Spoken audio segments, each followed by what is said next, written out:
मैंने भी सोचा नहीं था कि भाई मैं 10,000 डायमंड्स का बंडल गिफ्ट करूंगा। हुआ क्या कि दोस्तों मैं लोन खेल रहा था वीडियो बना के, सामने की तरफ बंदा आ जाता है एकदम प्रो का ऐसा मूवमेंट करने वाला बंदा, ठीक है। तो टीम अप भी करता है और मारता भी। मेरे को बंदा काफी समझदार लगा। देखो मूवमेंट यहाँ पे कैसा कैसा दिखा रहा है भाई, मेरा रिएक्शन भी देख सकते हो आप। Fastest boy.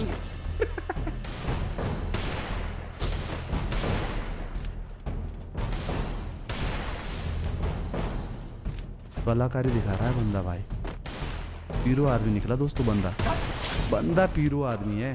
यहाँ पे मैं गेम जीत जाता हूँ, उसको रिक्वेस्ट भी भेज देता हूँ और ग्रुप में बुलाता हूँ और बंदे के साथ थोड़ी बातचीत होती है हमारी, ठीक है। क्यों इतनी सुबह सुबह जगह में पूछता हूँ कि वो बोले कि स्कूल जाने वाला हूँ और बंदा 8 में पढ़ाई करता है। तो मेरे को लगा कि भाई कुछ गिफ्ट कर दूं, तो मैंने पूछा भाई क्या चाहिए। भाई ने बोला ओके, तो भाई मैंने भेज दिया।